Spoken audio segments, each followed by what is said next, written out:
Welcome back to another episode of the Forfeit Fatherhood podcast. We got another guest in today, and I'm excited for you guys to get the opportunity to hear from him. Pat Barber is my guest today. Pat is he's a lot of things. Like most of us, we have a lot of different things that we're doing, but Pat is your favorite coach's favorite coach. He is a CrossFitter of over 20 years. He's a father. He's a husband. Pat is I would say one of the prominent figures in the intentional parenting space. I've had the opportunity to be on the Frequency of Fatherhood summit with Pat, and the things that he had to say about fatherhood, about parenting, were phenomenal. And so I'm excited to have him on for you guys to hear him, to get the opportunity to hear a little bit about what he's got going on with the Fathers Guild, and just to hear his perspective on fatherhood and the things that he is doing to push the needle forward in our space. So stay tuned, man. Episode's coming up in 3, 2, 1. Let's do it. Don't move. Keep it locked. You already know. You're listening to the Forfeit Fatherhood podcast.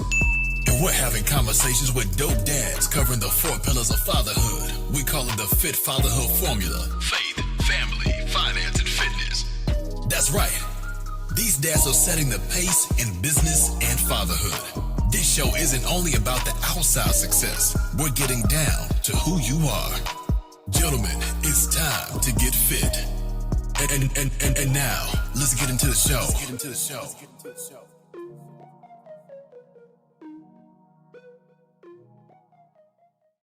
All right. Welcome back to the Forfeit Fatherhood podcast, a podcast for fathers by fathers, where we talk about the 4 pillars of fatherhood, which are faith, family, finance, and fitness. And I'm excited to have a guest with me today. I know the last episode you guys heard, it was probably me talking by myself. I can't never remember how like when I'm doing these, I never remember what order I did the last one, right? So it was either me talking by myself and you guys get, I'd say some good stuff, but it's never as good as the conversations we have with a guest. So I'm excited to have a guest with me today, and even better, a guy of Pat's caliber is phenomenal to have on the podcast. No, not that any dad is less than, but it's always good to have somebody that is in the space and getting it done the way that Pat is. So today's guest is Pat Barber. Pat, how you doing? I'm doing good, man. I'm stoked to be here. This is gonna be fun. I'm excited to have a conversation about the thing that I care about, which is fatherhood. Yeah. Me too, man. So Pat and I had the privilege of being on the Frequency of Fatherhood summit together virtually, so kind of together, but not together. Yeah. I had the opportunity, and if you guys haven't already, I put the link out there about 1 million times, but if you haven't already, signed up and got an opportunity to check out the summit, there is some really, really amazing stuff that was being said, that was being shared about fatherhood that I think will provide some value to your journey as a father. So if you haven't already done that, go ahead and do that. I'll probably put like a link or something in the show notes for you guys that are, listening to this while you're working out or listening to it while you're driving. You obviously can't just head on over to it right now. So click that link down there and check it out. But I was able to listen to some of the things that Pat was talking about and the conversation that he had, and then also the follow-up live that he had with Jack. And it was, look, that was some good stuff, man. Thank you. And then after that, I got a chance to kind of look. You got about 7 Instagram pages, so I got to look at a couple of different, things. You were building stuff on one of them. It was like a wooden pipe, and then on another one, it was like a family thing. And so talk to us a little bit about who Pat Barber is. And I imagine there's a lot that goes into it, but give us a little bit about who Pat is and what he's got going on. That's funny. It's funny that you had like links to the other pages, because like for me, they all exist in their own little worlds. But Yeah. I guess the way the algorithms work is it's like once you follow one, it's like, oh, check out all these other little things he does. For me, I'm a relatively creative person, and I like to tinker and have these like little outlets, and I have a hard time sticking with one thing. But the 2 things that I'm really most involved in is one is my fitness and the CrossFit world, because I've been in that for 20 years now. And then the other is parenting and fatherhood. But beyond that, I do a bunch of stuff. Like I forge knives. I do a lot of building. I do a bunch of pool work because I work in my pool here and have to make the chemicals work in that. I do work for a gym consulting company, and I bake and I cook and I do everything I can. So I tinker in a lot of spaces, but I spend a lot of my time sitting and thinking, and that avenue of the Fathers Guild, which is the account that you probably saw me on first, and my main account, which is Coach Pat Barber, which is more fitness and my normal life, are the two things that I put most of my effort into. Yeah. So now if someone is living under a rock or has been living under a rock for 20 plus years, and they don't know who Greg Glassman is, they don't know who or what CrossFit is, could you give them a don't give me like the CrossFit and what is it, CrossFit in 100 words, like the functional movement. I don't want that. Like, just let us know what CrossFit is and how you kind of got into it, because I think that's always a really good story. When I talk to CrossFitters, like how you got started in CrossFit is always a really good story. For sure. I mean, for me, so if you want to know about CrossFit methodology, it's a training methodology. It's a theory on fitness and pursuing fitness via different ways of working out.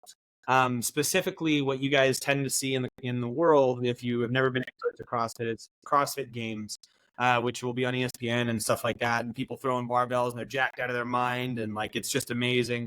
But that's just like one expression of CrossFit.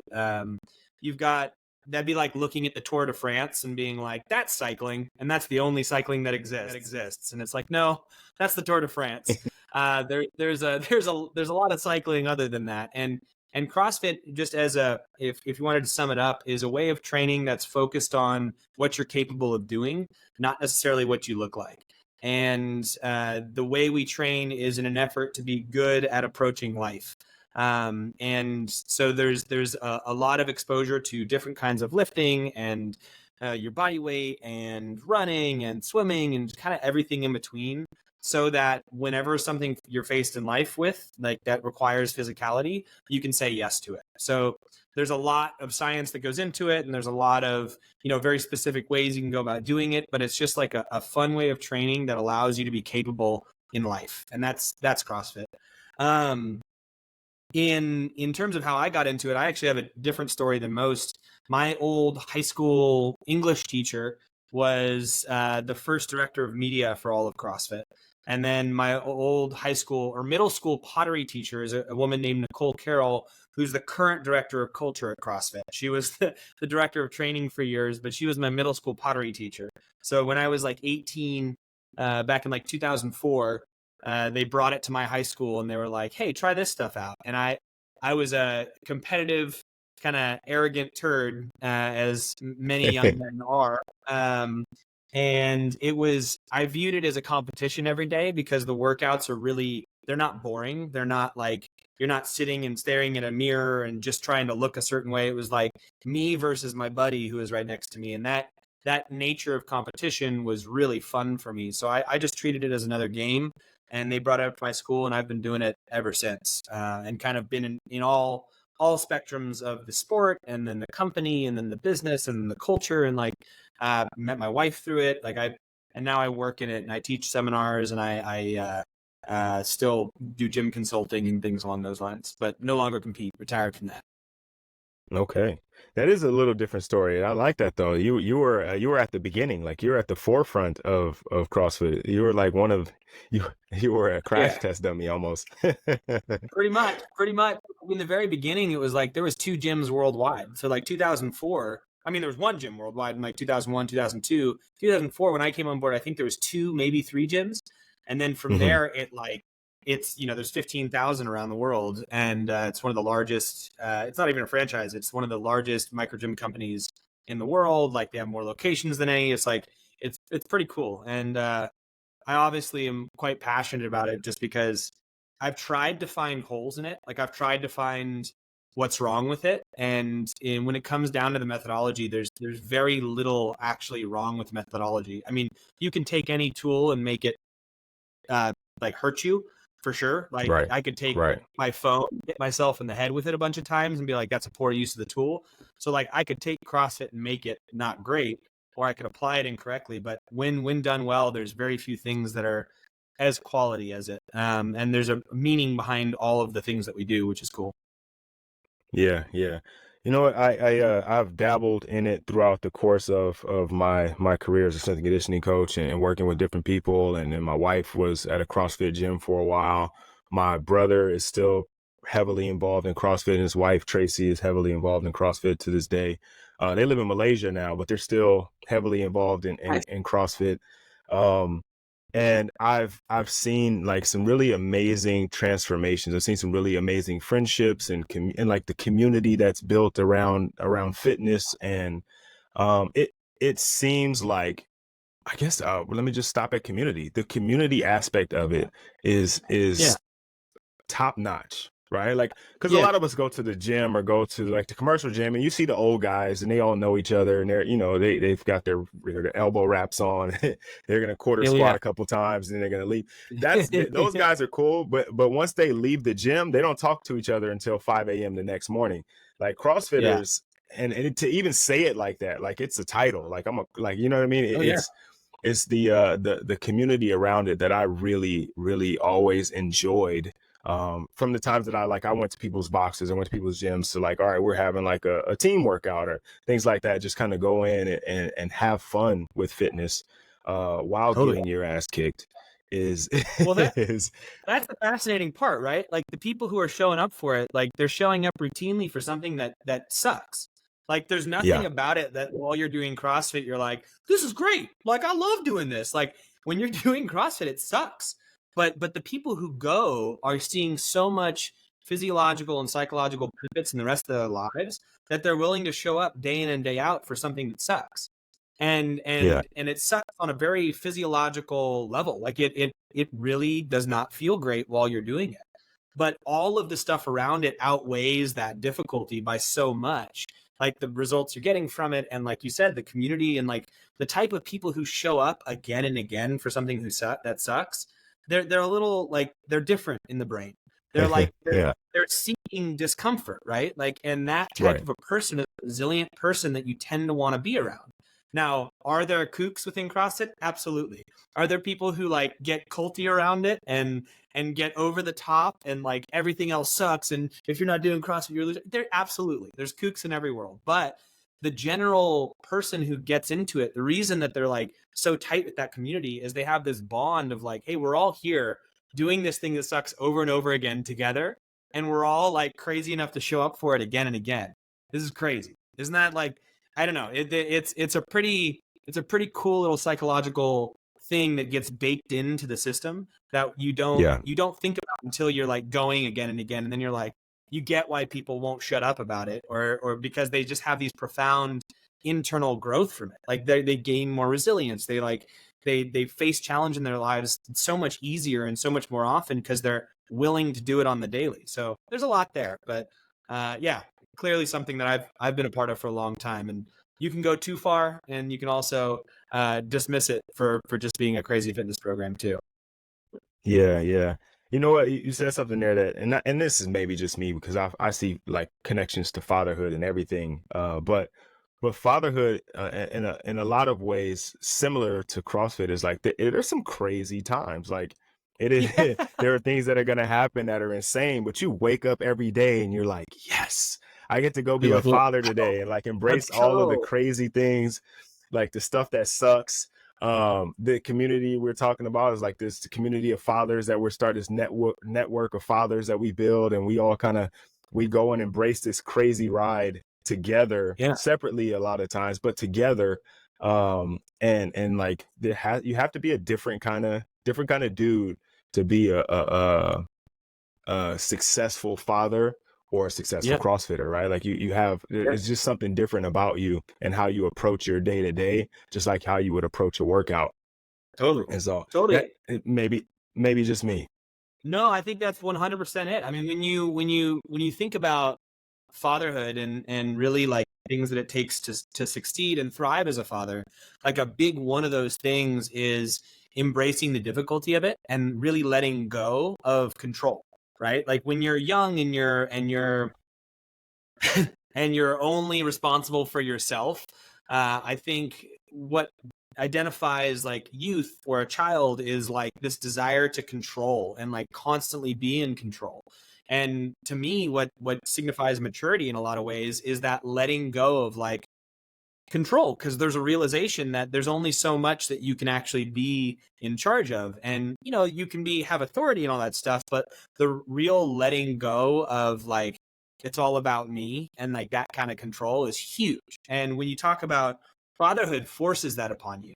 And I think one of the deepest things that happened for me was like I wanted to control the fatherhood thing, and it doesn't work. That's like, you don't thrive as a father when you're trying to like maintain control because there's so much chaos. So I Right. think that letting go is forced upon you as a father. If you're willing to accept it. I think the sooner I accept that, the better off I was, and the more I could enjoy the process. And that's very, like you said, it's a very similar thing to doing hard workouts. Is like you're like, this is gonna be uncomfortable and hard, and I'm just gonna let go of like all of my preconceived notions and my ego and my stuff, and like just go into this and get after it and see what happens. Yeah. But yeah, that process can be enjoyable or it can be terrible. Yeah. And honestly, it's up to you on how you receive it, right? Because if you Totally. understand that it is going to be out of your control, and you kind of are able to release that and just be in it, just flow in it, just let it take you where it takes you, Yeah. it's not as bad. You know what I mean? Yeah. Like you walk in, and I'm referring to CrossFit for guys that aren't CrossFit. And I walk into the box and I look at the whiteboard and I'm like, all right, let's, Yeah. it is what it is. Like, yeah, Yeah. I hate running, but we got running. All right. I hate burpees, but burpees are on there. Great. Yeah. Awesome. Phenomenal. We just can't, like, let's see the strength lifting, squats and deadlifts, pull-ups. Let me get those. Like, yeah, like, let's do that. Right. But no, okay. Yeah, All yeah. right. Well, it is what it is, man. I'm gonna put my best foot forward and make it happen. Yeah. And fatherhood is like that too. Like I would kill it if my kids just wanted to like sit down and they just wanted to chill on the couch and just put on TV. Oh, look at this. I don't know how to work the remote. I could do that. Yeah. Yeah. But that's not them, right? They want to do everything. Totally. And like you're so gifted for that, like that your kids want to do that, like that's huge. And I think that like the more often that you get faced with choices that are like, I don't really want to do that, but I know it's going to be good for me, and you make the choice to do it anyway, like the more often you do that, the easier that choice becomes. And then all areas of your life end up being better. And like that's one of the beauties of something as challenging as CrossFit to me, is like on the daily, you're faced with stuff that you're like, gosh darn, like I don't want to do that. But then you realize it's not that bad. Like, yeah, it sucks, but like whatever. And then you can make that choice easier with like your son goes, hey, I want to go I want to go run in the yard and kick the soccer ball around. You're like, I just got off work. Like, I'm so tired. But like, he's only going to ask that probably 200 times in his life. So you want to say no right now? Like that's a bummer, because you're going to look back on that and regret it. Whereas if you're used to saying yes to difficult things, you're like, all right, once I get out there, once I start kicking around, I'm going to enjoy it. I don't know. It all meshes. Doing hard things is good. Do hard things. Yeah, exactly. Hey Pat, I'm gonna pause it really quick. My dog is losing his mind, and somebody must be at the front door. So let me let him out, and I'll be right back. Go for it. Yeah, he was going crazy. I was trying to see if it was registering on here, and it wasn't. But it wasn't. But then I couldn't hear it. He's just getting louder and louder. I'm like, eventually he's gonna just come right up to the door and be like, "Yo, let me out." All right. So I know we kind of talk about letting ourselves go and just kind of embracing it for what it is with fatherhood and fitness in that regard. But I've seen you talk about intentional parenting, and that doesn't seem like something you just kind of let yourself go. If we're talking about being intentional, then there's definitely a way that we approach it. For sure. Could you share a little bit with us about what your thoughts are and what that even means when we talk about intentional parenting? Yeah. So I think that for me, coming from fitness in the space that I'm in, there's a constant examining of why you're doing what you're doing. I think a lot of people just see something at face value, someone else did it, so they're like, I'll do it too. And you think that there's a reason why you're doing it, but it's more like you just saw someone else do it.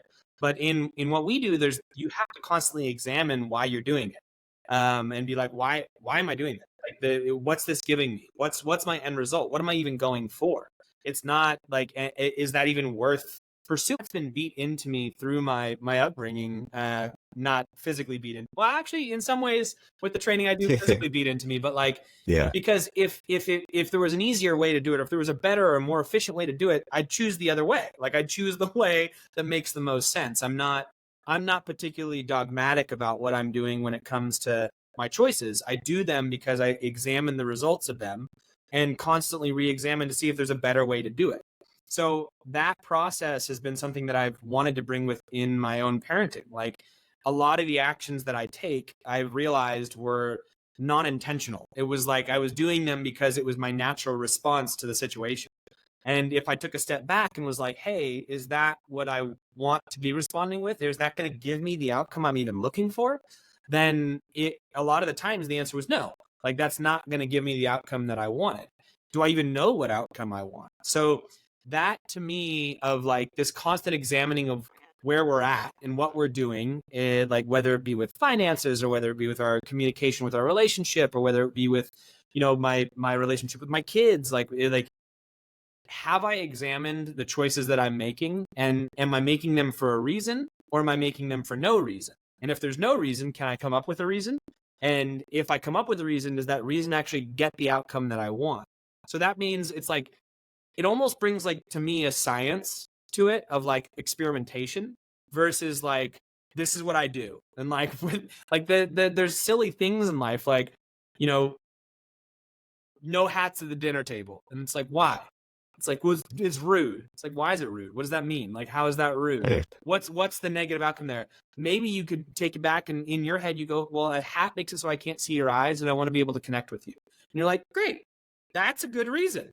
And you go, when your kid goes, why can't I have a hat at the dinner table? You go, well, I want to be able to connect with you. And when your hat's on, I can't see your eyes. And then they're like, oh, great. But that level of thought that went into it, that's intentional parenting to me. The other one would be like, no hats at the dinner table. And then the kid goes, why? And you go, because I said so. And you don't have a reason. And they didn't hear a reason. And they're like, what the hell? Like, that sucks. Like there's no thought behind that. And I think if you take that approach to a lot of the stuff we do, some of the stuff you'll have boundaries around. You'll be like, oh, that I didn't need to do it that way. I can do it a different way and get the same outcome or a better outcome. So that to me is intentional. It sounds like you're saying that we should be more responsive and less reactive, like, just kind of coming up on the spot with like, this is why this is happening, or this is why I'm doing what I'm doing, and instead kind of having a thought process behind the actions that you take, or at least an understanding of what the potential outcome is of this action. Totally. And I think that might be hard for a lot of guys who aren't self-reflective, as you mentioned, and self-reflection is one of the key components of emotional intelligence, and guys struggle with emotional intelligence. So then how did you find yourself, or what, let me back up. Were you always this way? Were you like this just kind of naturally as Pat the man, and then Pat the father was also this way, or is it something that you kind of changed or grew into? That's a good question. I think I was always quite reflective. Even as a young kid, like, I think I said it a bunch of times, like, I learned the most about who I was through every relationship that failed. So like every girl I dated who, ripped me a new one when we separated, or like, while I was with them said XYZ or whatever it was, like, I learned so much from those interactions. I think very vividly back to a time where I had this girl write down why I was a bad person, like a big multi-page list of why I was a bad person, and hand that to me upon breaking up.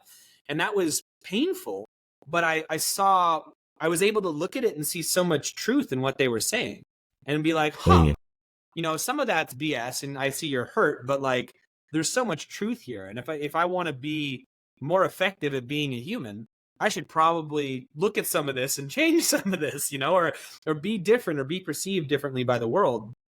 So I guess to some degree I was always kind of reflective, and so that's really helped me in my overall life. It hasn't always been easy, and I think a lot of like looking at the things you've got going on is oftentimes very painful. And like you said, I don't think many guys, not every guy, I would say, or not every human has the ability to reflect quite the same way, which one of the reasons that I even bother to put anything out into social spaces is because I think that some people just need to see someone else doing it to take on board some of those things. So it's a matter of people who have the capacity and the psychological freedom to examine themselves, to create better ways of interacting with the world. And then other people who don't have quite the ability to reflect can emulate that and model that if it makes sense to them. They don't necessarily need to do the exact self-reflecting, but they can see it and be like, oh, I didn't even know that was an option. Let me try that, Yeah. Yeah. That's been one of my only justifications for even staying on something like a platform like Instagram. Like, I hate social media so much and I struggle with it so much. But if I could do some of my own reflecting and just put my honest journey out there, and someone goes, dude, I didn't even know that was possible. And then they go, I tried it and now I have a better relationship with my kids. That's huge. And so I think there's some responsibility carried there. First and foremost, to my own kids. Like, if I can do my work so that my own kids see what a man is and then can emulate that, that's my main responsibility. But if I can take that a little further and maybe show that to other people who don't have that role model, maybe that's meaningful. And that's actually how I'm viewing it. Yeah, yeah. I mean, and that's leadership, right? Like, leadership is obviously first and foremost in your home, but then it extends past that, right? To like your immediate community. And then when you were, infecting your community, then you spread out a little bit further. And Yeah. I honestly, with social media, have the same kind of like love hate for it, right? Yeah. Like, there's definitely a lot of benefits to it, but there's so many drawbacks as well, right? And Yeah. so my whole purpose for being on is very similar to yours, is to try to continue to spread the message and share ideas and thoughts and things that are like that are going to, I would say, push the needle forward in fatherhood, right? Like the stuff that I'm watching to help myself become better. I see something like that. It's a really good quote or a really good clip from a movie or a clip from an interview or podcast that I listen to that I don't know if everybody's hearing this, but yo, listen to what so-and-so said. And then and able to kind of put my own context around it. Yeah, you do a good job of Because that. Every time you I'm post those, trying. I'm always like, dude, he's pulling, like, yeah, because you're seeing it everywhere, right? You're seeing all those little Yeah. links, and you're like, oh, I vibe with that. Let me put that out. I don't know if everyone's seen this. Like, I love how you do that. Yeah. Great job of it. Yeah, I'm trying because like, so all of this was birthed from me kind of trying to figure out fatherhood on my own, right? Like, when I became a father, I didn't have a lot of my immediate friends that had kids, right? And then my dad, I'm his youngest, so he had kids 30 years ago. You know what I mean? So I'm like a new dad for the first time around. I got just sisters, so it's not like I got a brother I could talk to about it. And so I was just kind of like feeling around in the dark, trying to figure stuff out. Because once you have the baby, the fatherhood books kind of like, they're there, but you don't know where they are. You know what I mean? Like, you can find them, like what to expect when expecting. Like, all those are all over the place. And then you have a kid and it's like, good luck. Good luck, brother. And so I started to explore and then start finding this stuff. And now I'm just like, I feel like I got my own algorithm. Like, it just stuff is just everywhere to me. And I mentioned it earlier in the podcast. Like, I see fatherhood in everything. Like, and I was the same way, honestly, about like strength and conditioning. When I got really, really heavily into training sprinters and track athletes, like, everywhere I looked, like, I could watch a horse race and be like, oh man, look at that deflection, extension, like how the horses, like, it's just weird, right? And so now it's like that with fatherhood. And so I see stuff and I'm like, man, that's a really powerful message that I hope somebody saw. But just in case they didn't, here we go. Yeah. Well, but what I think is really cool is it sounds like you've got an open mind with it. So like you're looking to make all these connections and you're being like, oh, I don't quite vibe with that, but this piece, oh, that fits so well with the understanding that I have with all this. So like, I think it requires an openness and like in order to do so. And I think a lot of people are shut down. They're like, okay, this is what I believe. This is my focus. This is what is right. And I'm going to just stick with this. And if anything even remotely hints outside that narrative, they're like, dismiss. Whereas I think a lot of us, if we can take and examine, I mean, it sounds like you're able to do it, where you just like look at it all and you're like, oh, yeah, I think some of this is BS, but this piece is good. And like, let's put this into context for a broader demographic and have this conversation. Cause I don't know. I find myself doing the exact same thing, in kind of all worlds. Yeah. The strength and conditioning one's a funny one because you get people coming out being like, this is how you do it. This is what you do. And you're like, what? Like, that's one way to do it. That's like a very small, like little, like, but like 10 of the things you're saying are terrible. But that one, yeah, it's kind of right. And I don't know. Right. But it allowed you to be like, okay, let me play these off of each other and try it out and see if there's if I find evidence to continue to support this. But I love how you're doing that, man. Right. Yeah. And I mean, it's easier too. And I think that's why a lot of people do it, is to kind of stay in that lane, right? Like this is my lane and this is what I'm going to do. And everything outside of that is eyewash. It's crazy, right? I can't believe you would think that.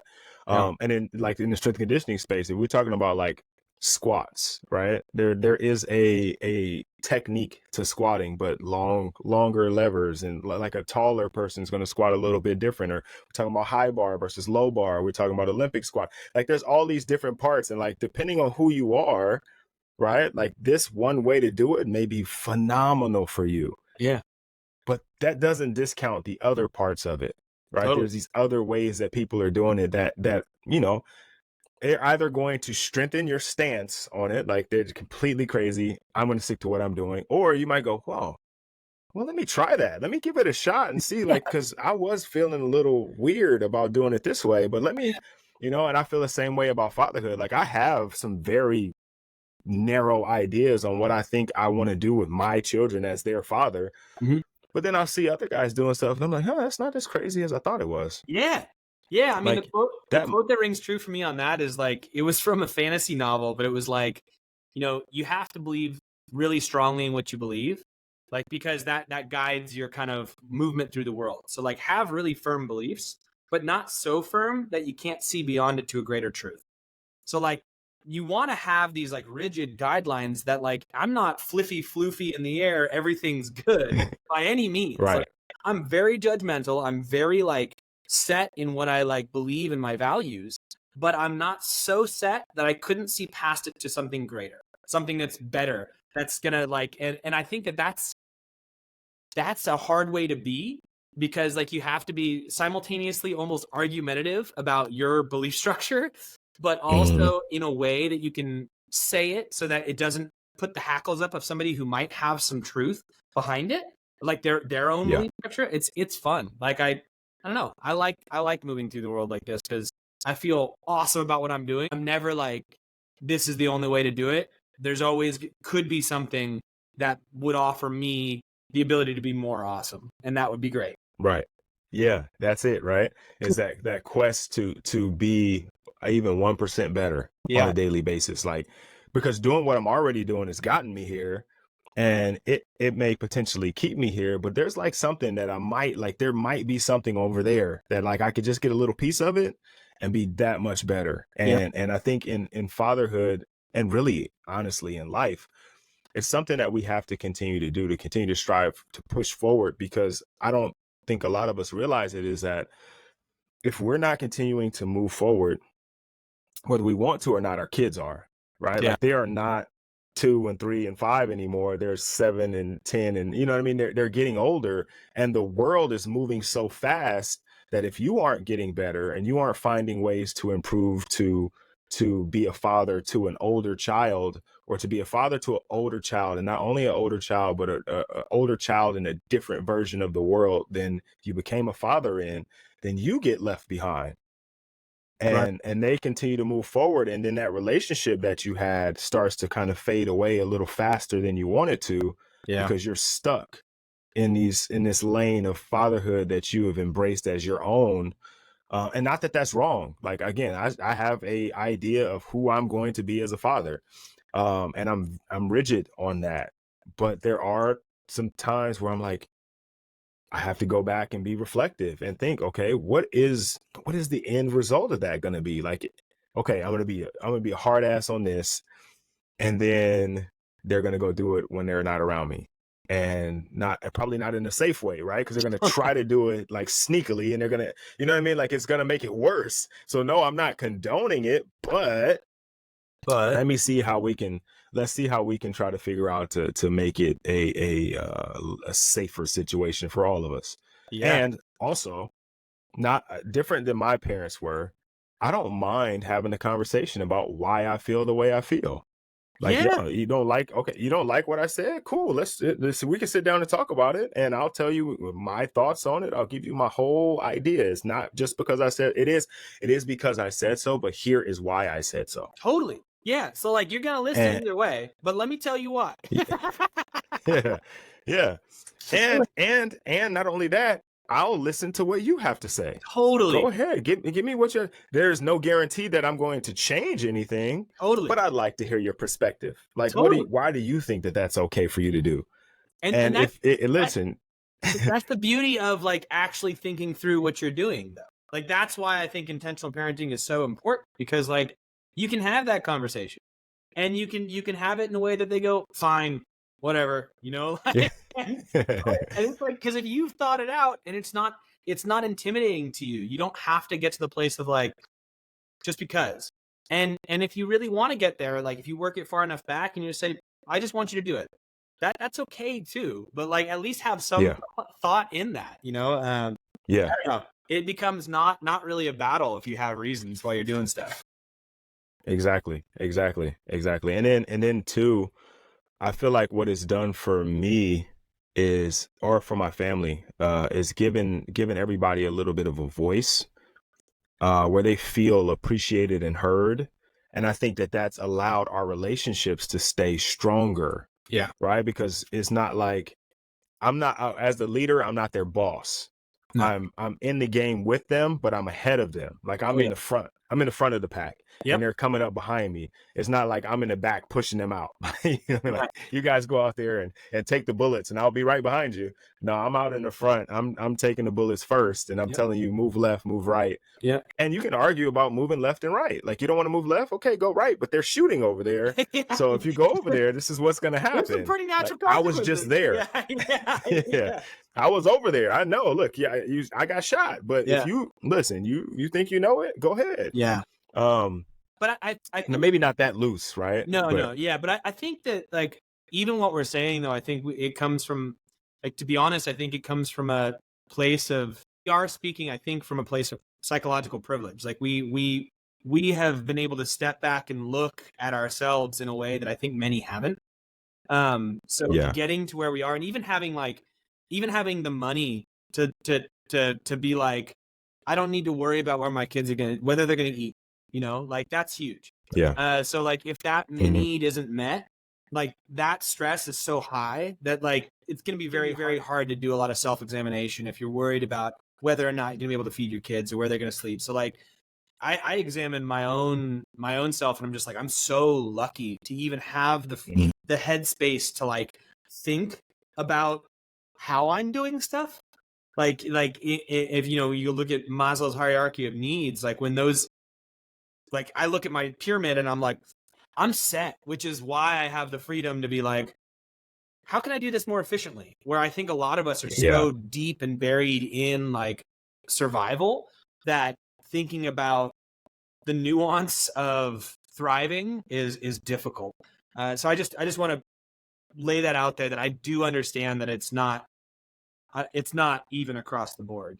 But I would say, like, any examination of like doing stuff to have a better relationship and doing it on purpose, even if it's a different purpose than I would say, I think everyone can do that to some degree. But I recognize that I'm speaking from a place of like extreme privilege, of like having the freedom of thought to do so. And it was what I said goes. Yeah. It was because they didn't have the space to be thinking about like explaining this to me. Totally. Like, hey, you're not going outside. Like, it just is what it is. Okay, cool. Like, I understood that at that age. I didn't like it. Yeah. But I understood the gravity of the situation, right? Yeah. And because we were in survival mode, then we just did what we had to do to survive. And I think, and I'm glad you brought that up, there's still a lot of us that are in that space where we're just trying to survive. And it is a privilege to be able to think of thriving. Yeah. But I do think though that even in that survival mode, there are spaces and times where we can be reflective. And that reflection, not only for our children, but for ourselves, because it kind of gives us an opportunity to see where we can maybe do a little bit better for us. Yep. And then that will bleed into better for them, right? I always say that, as a father, we have all these different things going on and all these responsibilities and, provide and protect and go out and make money and be the leader and be the example. And all these things are going on. And we're doing all these things for all these people. But a lot of times it's kind of like self-sacrificing. Like we never really take the time to do things that build us up. Yeah. And we eventually break down. So when I'm talking about being self-reflective there, I'm saying like find the spaces where you can do things that give you the space to be reflective. Yeah. Right. Like if you're constantly just grinding, right. And maybe life has put you in a position where you're grinding and you don't really have an option. You got to work 80 hours. Like my stepfather worked like 60, 80 hours a week my whole life. Whoa. Because my mom was injured at work and she couldn't work. So he had to provide for us. Right. Like he had to go to work, take care of the houses and cars and all that stuff. Right. So he never really had the space, but he found time in his day where he was able to do something that benefited him as a man, as the man, right? As him. Yeah. So that he could go back out and do those things. And I think a lot of times we don't do that. Right. And I'm talking about self-care, but I don't want to use self-care because it's like that buzzword and it's kind of like, whatever. But working out is one of those things, right? Like taking care of your fitness, taking some time to do one of your hobbies, whatever that is. I don't know what hobbies you guys have, but if you can find some space in a week to, like, if you like working on cars, like you talked about, tinkering and kind of doing some different things, like if you can find a space that hour or 2 hours or 30 minutes of doing that thing, it's amazing how much it fills your tank and gives you the ability to lend that same type of space and reflection to your children. That's huge. Yeah, absolutely. And I think, you touched on a lot of things there that are great. I think one of them is recognizing what fills your cup is how I've always said it. And then being able to make sure that you're doing that for yourself, because what you'll notice is if you notice what fills your cup, then what you'll realize is when you start to go off the rails, you'll likely have not done what fills your cup for a while. And you'll be like, son of a gun. And I need to prioritize myself a little bit more, because we can get into the mode of just like constant sacrifice, which is not the greatest place to be. That being said, myself, like I know for myself, I would always take care of myself first. Just the way I was raised and the way my own like stuff set up is I would always take care of myself first. So the idea of taking care of other people was actually something I had to consciously think about. I had to switch my mentality. And so now that's kind of served me later in life, because I will make sure that I don't get to a place where I'm like going too deep into a hole. Whereas I think there's a lot of people who grew up constantly sacrificing for others and never took care of themselves.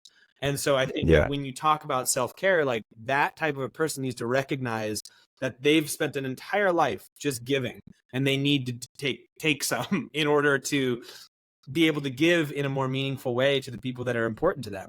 Whereas a person who's more like me needs to realize that they need to pull their head out of their own ass and help the people around them a bit more. And that's been a weird balance for me, because I hear so many people being like, yeah, take care of yourself first. I'm like, yeah, I do always like, whereas but I recognize that I'm not. There's a bunch of people that they just take care of others, and it's like if you're never knowing what fills your cup and making sure that you do those things, you're going to be not the same man you are could be for the people in your life. It's a hard balance, but it's definitely something that you gotta find, because if you can find what fills your cup and make sure you're doing that in enough intervals to make it so everything else is easier, then life is better straight up. Yeah, I agree. There's a book called the Work-Life Balance Myth, or the Myth of Work-Life Balance. I can't remember which order those words are in. Um, but in the book, he talks about the seven slices, right? And a lot of times our issues come because we only live in one or two slices, right? There's the family slice, there's professional slice, and those are the two that we really pay attention to. Matter of fact, when you hear it, it's like work-life, right? With work-life balance, we only talk about those two Yeah. things. But he said most people's struggle comes because they put 50% in one and 50% in the other, and the other five slices don't even exist, Yeah. right? Right. And so there's your personal life, your professional life, your spiritual life, your physical life, your like knowledge, so like wisdom, and then there's one more. And look, I can't remember the last one. Yeah. Um, but because we don't spend time in these other spaces, we get burnt out on the two that we focus on the most. Totally. And it's like, oh my God, my family is driving me crazy. I can't stand it, Right. or, work. I can't stand it. I hate work. You know what I mean? Because those are the only two things we have. Yeah. And we don't have the space in these, or the time in these other spaces. And so, we get burnt out. Right. I put a post, and it's still kind of doing crazy right now, but the scene from The Hangover where he's playing blackjack or poker or whatever, and he's like the math equation kind Yeah. of going past his Yeah. head, and it was like, fathers, trying to figure out how to be a good husband, be a good man, be a good father, be, Yeah. all those things, Yeah. right? And then the last one, just kind of as like a Hail Mary, like just kind of like goof, was like, or an early grave, right? Yeah. And you'd be surprised how many dudes are like, early grave it is. Yeah. Like, wow. Yeah, man. Like, because those two things are, one, you're putting the two things that are maybe most important to you and you're pitting them against each other. Yeah. And then they both feel overwhelming. So you're like, forget it. I'm checking out early. Get up out of here because it's too much. And I think that's because we don't allow ourselves that time in these other parts of our life that make us really who we are. Yeah. And I don't even know where I'm going with that, but I think it was something that needed to be mentioned because I think a lot of us are experiencing that battle that we could probably fix a little bit on our own if we understood that there's other things that we can do to make ourselves be more of ourselves. Yeah, absolutely. Because if you're only focusing on the two, it's hard to enjoy just the two. If you allow yourself some space to realize that there's other ones, you start to enjoy those two quite a bit more. And I know we're trying to put language to human experience, so it's always going to fail. But at the same time, it's like, I don't know. I think that continuing to expand your own worldview and examine all of these things is just vastly important. I think one of the problems is in today's day and age, it's so easy to distract. So rather than try to grow or try to change or try to learn or try to rather than do the difficult things of challenge my own paradigm, I sit around and I just stay in the same place, like inaction. I just don't do shit. And I go to my job, I try to take care of my family, but I don't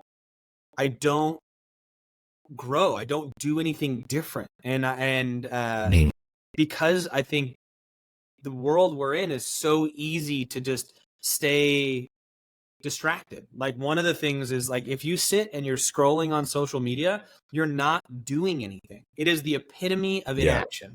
You might think you're learning, but you're not. Even a more beneficial thing would be to scroll, find one thing, see it, and go, how do I put this into action? Put your phone down and try to do it. Whatever it is, doesn't matter what it is. That would be action. Same thing with alcohol or drugs. It's a way to not deal with the current moment. You fail to grow if you're sitting by doing drugs, drinking, scrolling on your phone, answering more work emails. It's failing to move forward. It's I don't want to feel, so I'm going to do the thing that I know. I don't want to sit with this discomfort. I don't want to be bored. I don't want to try something new. I don't want to act. And it's not I don't want to. It's it's not as conscious as that. It's it's much easier to just but then you end up in quite the hole. I've been there many a time and just been you know what? F it, I'm shutting it off, and then I have to like get away from it. Yeah. And one of the quotes I love is like, the modern world is 3 days deep. And it was given by this guy he's like a South African games guy. So he's like lives in the middle of South Africa and runs game drives and whatnot. And he's like, if you take any human and you put them into the wilderness for 3 days, by the time they're at the end of that 3 days, their entire paradigm is different. Because if they're away from technology, all it takes is 3 days to get us back to our kind of like roots. And I myself have experienced that a few times. If you can disconnect from everything you got going on and figure out a way to, like, one time a year head out into the wilderness for 3 days, changes your shit.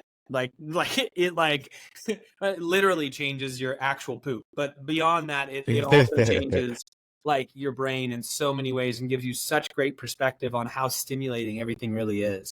But I think we all owe it to ourselves to do so. And if you can do it with a group of other men, freaking do it. Grab some bros, Yeah. grab some backpacks, go camping, go hiking. Like I'm not even like the biggest hiker or camper, but it is profound what it does to you psychologically. Yeah. Yeah. Yeah. It is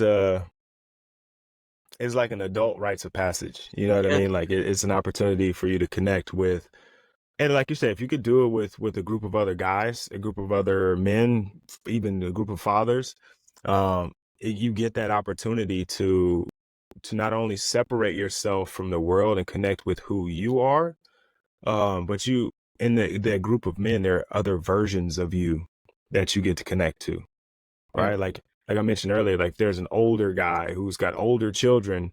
He has a perspective on fatherhood that you maybe don't have, or on life in general, right? And so being able to like connect to that story, like, oh, okay, all right, and then maybe it's a younger guy there, and he's got a little different understanding. But I think it's essential for us as men and fathers, as leaders, to meet up Yeah. in some form, virtually, in person, however we do it, right? And get together and share ideas, because that's how we curb maybe some of the things that we don't like about society, and how we build some of the things that we do. Yeah. Yeah. Yeah. Yeah. So we've obviously talked about a whole lot of different things here, and we probably could continue. We probably can continue talking about stuff all day, right? Like fatherhood is my, as people would say, my jam. It's my vein, man. I can kind of talk about this stuff all day, and it helps that you're into fitness too, because then that just takes it up another level. But we're getting close to the hour mark, and I know most guys who are like us are busy and have other things going on, and so we can't hold them for too much longer. But being that this is a fatherhood podcast, and fathers are listening, I'd like to ask you, what does fatherhood mean to you? You said you were going to ask this at the beginning, and I've been trying to think about it, like what fatherhood means to me. And to me, it means purpose. It's my purpose. And I understand that it's going to disappear at some point, meaning like eventually my kids will leave the house. But like in my life, my purpose right now is being a father. And it doesn't mean that all of my efforts go exactly towards that, but like the underlying meaning that I have in my life is centered around being a father. And I think it's the most meaningful thing I can do. So fatherhood means purpose to me. That being said, I'm not a man of faith. So I think that might be a hole that I'm trying to fill with this fatherhood thing. So who knows? But that's where my brain goes in terms of fatherhood. I think it's purpose and meaning. Yeah. And you know what? I and obviously that resonates with me, because that I always say that fatherhood was my purpose. Like when I found out I was a father, I pretty much dropped everything and became father. I was what I would consider at that time at the top of the game. I wasn't the top, but I was in the arena of those in the top of the game as a strength and conditioning coach in Major League Baseball. And finding out I was gonna be a father was like, this is it. I don't know about any of that other career stuff. This is the thing that I need to be present for and doing. And so, I stepped away and went all in on fatherhood. So I definitely resonate with that. And I am a man of faith. And I would still say that fatherhood is and can be your purpose, and it is and can give you meaning. And being a father to your children is an eternal thing, right? Even when you're gone, they're still going to refer to you as father, and your grandchildren will refer to you as my mother's father, and your great, like, you're always going to be father. So that's an eternal thing. But as I mentioned earlier, even outside of your home, you and who you are as a father affects your community, Right. and then affects the world at large. And now, having the platform that you have, and this podcast, and summits and different things that you're doing, who you are as a man, as a leader, as a father is spreading out, right? So even not being a man of faith, like you're infecting the world on a higher level, just as being the father, right? And showing an example of what a father could be. And so it doesn't, it doesn't have to be, your purpose doesn't have to be faith based. No, no, You know what I and mean? I wasn't, and I'm not against faith by any means. It was just, for me, I haven't found that connection with Yeah, anything that I can name, and I'm open right. to it in my life. But I know that there's theories around this God-sized hole that exists within humanity, and Hmm. I speculate in my own brain of whether or not I'm filling some of that purpose with my pursuit of fatherhood. But even within like the Christian faith, I know the idea of fatherhood and that type of a thing is very highly held as something that we're Yeah. trying to Uh-huh. make our sons as close to the Lord as we can. Like, so like these are, Yeah. I understand they're very deeply This is you intertwined. So being self-reflective. yeah, yeah, this is me being self-reflective. Yeah.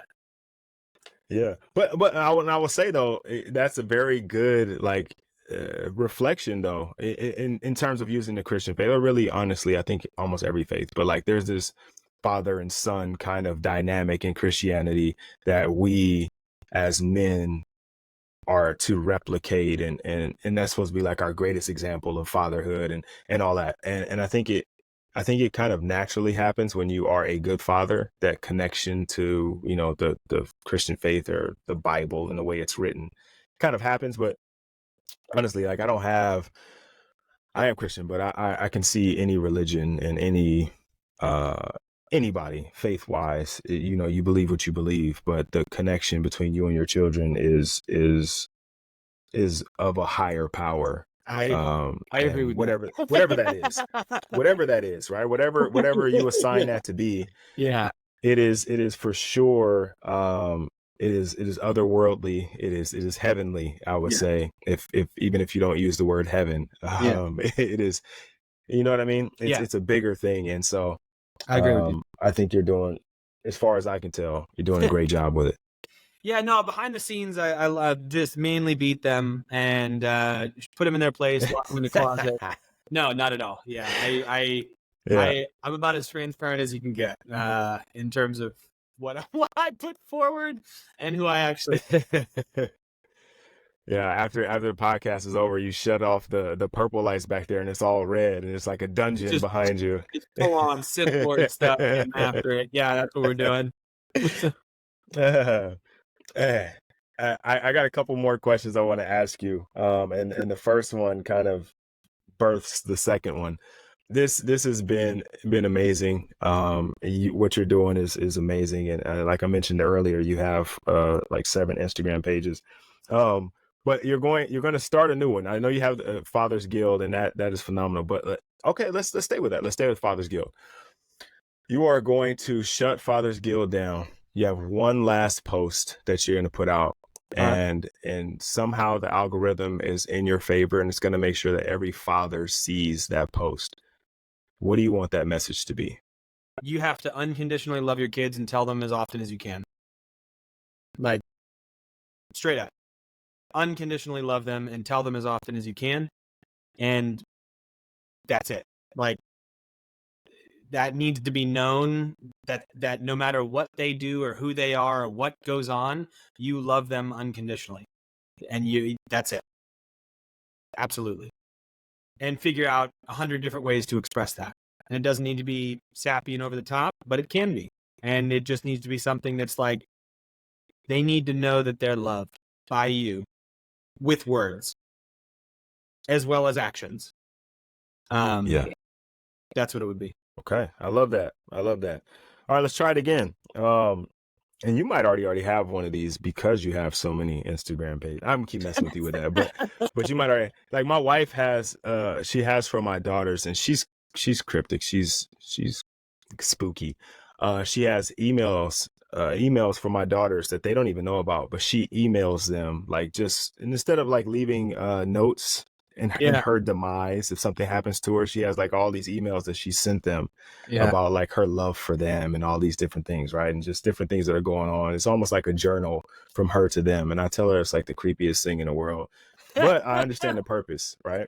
And that's why I say you might I already have, you registered might already emails for have, all my boys.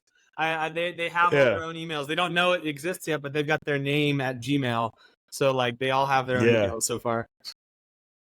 See, I was down with that because it was like, okay, you want to make sure that they get their name and Yeah. as an email, right? Because Yeah. somebody's gonna be born later on with their name. I was cool with it at the start, but then when it turned into like, well, something happens to me, I want her to know, and then she started typing. I'm like, oh, that's That's pretty creepy. great. I mean, that's pretty magical, but I don't know if I could do it. Yeah, yeah. All right, so staying kind of in that area. If you and not that something happens to you, but it could be like tomorrow. For Yeah. some reason, they catch the episode of this podcast and they go, I wonder what Dad has to say about me. Like, what if you were to give them one message? What would that message be? I mean, based off my first thing, I think, but it's I love you. Like I love you, and yeah, that's it. Like I love you, and life is hard, but life is great, and I guess I love you. Work hard, smile as much as you possibly can, help those around you, and yeah, I think that's about it. Yeah, I think it'd be pretty simple. I love you is kind of where I'd go.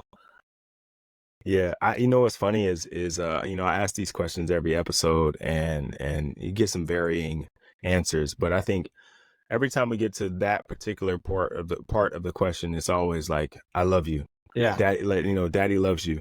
And I think that's something that we probably in our generation maybe didn't hear enough from our fathers. Hmm. Not everybody, right? Everybody didn't, but that generation was a little bit more guarded with emotions, right? They Yeah. just didn't share them as much. And I think we understand the gravity of it, the importance of it. And so I hear that a lot. And every time I hear it, I'm like, yes, Yeah. like that is for sure what your kids need to hear. All the other stuff that guys have said too, that's all phenomenal because it's Yeah. all personal. Yeah. But that's the through line, right? That's the one that I think everybody says, feels, and should be heard by your children. Yeah. I think so too. And I've reflected a lot actually on why there was really guarded generations of manhood. And I think that, in times where there was more battle, like literal battle, like we're Mm, talking killing people and protecting, and like, I think that there's a hardening that has to happen of the psychology mhm. in a human to where they can go cope with those things and not go insane, right?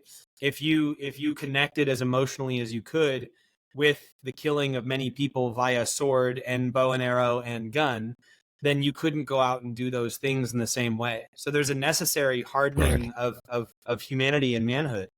We're not in those times right now. If I had to be hard, Yeah. could I? Sure. But I think there was our previous generations, like when they went through the depression and when they went through like people just getting sick and dying, and like it was a very different period of time. So I think there was one Yeah. generation that actually had to be harder. Like they need, like there's a generation that's going to be like psychologically more hard in order to not break down with every little thing that happens in life. And then I think the generation Mhm. after them, who maybe has an easier life relatively, is reflecting from the generation of that had to be hard in order to survive, and then Yeah. likely rebels against that. And then sometimes you could argue that we go too far in the other direction of like we're getting a little soft, and then it's like, okay, well, we can still feel emotion but not be completely emotional all the time and break down.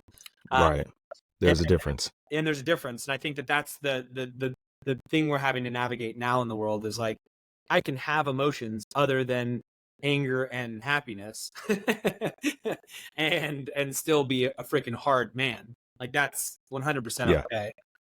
But I've just reflected a lot on why there was that hardness that was built into manhood for a long time. And I think it was necessary for a lot of humanity, but that's just my perspective. Yeah.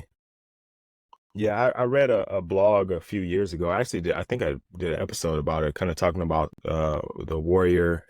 The quote in the article or in the blog was like, "I'd rather be a warrior in the garden than a gardener in a war." But somewhere in there, he's talking about this kind of same conversation where he's talking about emotion and stoicism, and he was saying the closer you are to the blade, the further you are from emotion. Mm, And he went on to talk about, like, if you had to, like, a long time ago, if you were at war, you were like stabbing people, like yeah. they're 2 feet away from you. Like Yeah. you have to, Yeah. you can't be emotional 2 feet away from death, Whew. right? But then now, if we're talking about shooting someone from a distance, or we're talking about like, you can be emotional, you can have plenty of emotions because it's an emotionless action. Yeah. Damn. That's a good quote. Closer you are to the blade, the further you are from emotion. Damn. I like that. I'm taking that. I'm gonna run with that. Use it. Oh, Put it on a t-shirt. yeah. Yeah. Closer you are to, that's cool shit. I like that. I like that phrasing. I like that mentality. There's a good story behind it. And it speaks truth to me. I like it. Yeah. All right, brother. Look, I think I've taken enough of your time. I know you got about 100 other things to do, Yeah, like and the seven weekend is Instagram coming posts up. to make, So you know that? yeah, right. You got to record some videos, and you got to go make a knife or something. Oh man, that'll be a good inscription on a blade. Wouldn't it? Yeah. Oh man. All right. It's enough ideas. Look, I really appreciate you taking the time out of your day. As a busy father myself, I understand that every moment we take outside of what we do as a father is very precious. And so I appreciate you taking the time to share with us as openly and as honestly as you did. If guys are wanting to reach out to you to maybe hear a little bit more of what you got to say, or even to connect, to say, hey man, I love the episode, high fives and handshakes, what should they do, or where should they go? The Father's Guild. The Father's Guild on Instagram is the place to go. You can find me there. Send me a DM, shoot me a message, whatever. You can email me at fathersguild@gmail.com if you want. But the Instagram would be a great way to do that. I'm not always on there. Sometimes I'll go like a week or two without going on it because, again, my relationship with social media is tenuous. But I will get back to you at some point. Okay. All right. You heard it, fellas. That is the best way to get in touch with Pat. And I definitely think you should, even if he takes a week off, you should definitely be following him, because the next post that's coming is impactful, and it's going to take you at least a week to put into action and like really feel it. And so you definitely should be following him on there. And thank you, man. Of course. Thank you, you, man. I really appreciate it. Sincerely. Same. I All right. appreciate the opportunity. All right, brother. Well, you have a great day, and I'll talk to you soon. Sounds good. I'm off to do some haircuts with the boys. There we go.